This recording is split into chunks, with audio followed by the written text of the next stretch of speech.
Most of us revere Gandhi, and look, I have a lot of respect for the individual. Why do I have respect for him? Because I feel that he was a sincere man who devoted his life for the betterment of India. So I have a lot of respect for the man. I think he meant well, very honestly. And he's done some service, and he has in a way given his life for his cause. So in a way, I have a lot of respect for him, for what he has tried to set into motion. But I also have criticism of this marvelous gentleman. You say, how can you criticize? Look, any living thing will have warts and some mistakes. So in the Gandhi's life also there are two glaring mistakes that I find very worrying. And unfortunately the Hindus are not able to recognize, because they say, oh, he's the father of the nation and all this, and they get caught up. They don't realize that this gentleman, however good he is, whatever good intentions he had, he has made two major mistakes which have done tremendous harm to India. You'll be surprised for me to talk like this. I like the gentleman, I'm telling you. And I talk about him in a very positive light, saying he's produced this marvelous instrument of resolving human conflict in humane terms, this idea of satyagraha, insisting on truth without using violence. So he has produced some marvelous ideas which he put into practice. What are the mistakes? Because Gandhi was so keen that India gains independence from the British, he compromised. He compromised in a very dramatic manner, which has done tremendous harm to India.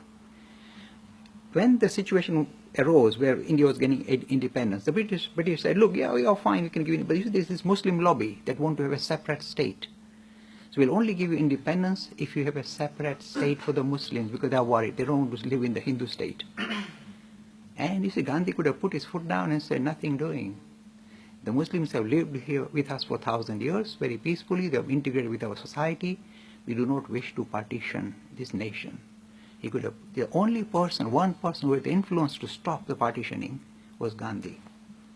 So he could have easily said, don't mind, we won't have independence for the next few years, we'll wait. But we'll continue to use our civil disobedience method to get rid of you, but we will not play a ball with this idea of dividing the nation. He could have really put his foot down, and the nation would have listened to him, because he had that position. He had the position of deciding the future of India.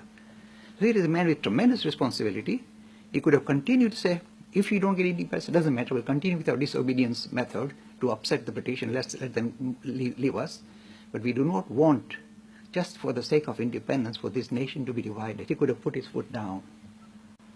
But look, this is the one major mistake, and India is paying a price even today for this mistake.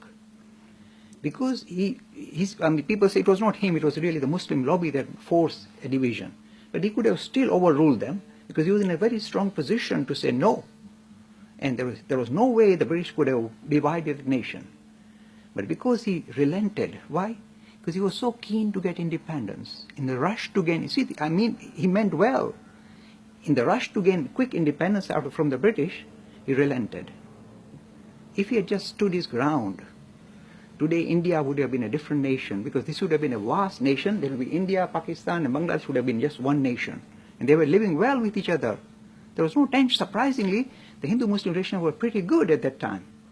So they would have lived peacefully now, and they would have been just one nation, one single nation. But because he divided, what has happened, you see in front of your eyes, over the last since independence, these nations have been at loggerheads with each other. Both are armed to their teeth. They are both poor nations, and yet they are spending huge sums of money for defense, for offense, and developing nuclear armament, and armed to their teeth. So here are a nation divided into two, and both of them are now buying from the Western world armament which they can hardly afford, and are keen to fight each other. 60, 70 years of tension. And also, not only that, is the price we are paying now. Actually, the time of partition, things happen which are unbelievable. The amount of slaughtering, number of Hindus slaughtered, the number of Muslims being slaughtered. Because when you ask a nation to subdivide itself, and all the Muslims now go towards Pakistan, all the Hindus out of Pakistan come to India. When you have this division, you create tremendous, because they've got property, possession, and they'll be looted, the women will be raped. All these things happened in the name of partition, during the partition. It was the bloodiest part of Indian history. So again, even Gandhi shuddered, it broke his heart, we know that. But this was one major mistake he made. We are still paying a price today. Just one. People don't realize this.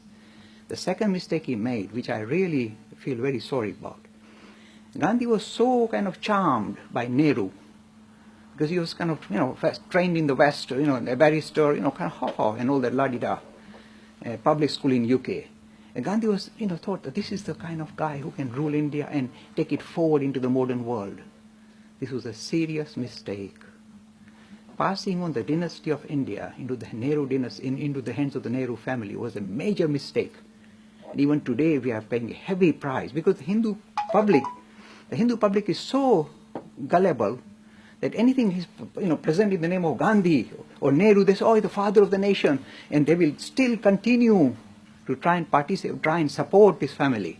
So the family has been shown to have a lot of corruption in its system, and yet the Congress party is still the major opposition to the Modi government today.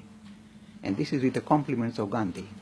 So Gandhi has done two serious mistakes for which we are paying a heavy price even today. However good a man he was, however sincere he was, his intentions were good. But the way, once you enter politics, you do make mistakes, and he's made these two major mistakes for which we are paying a heavy price even today.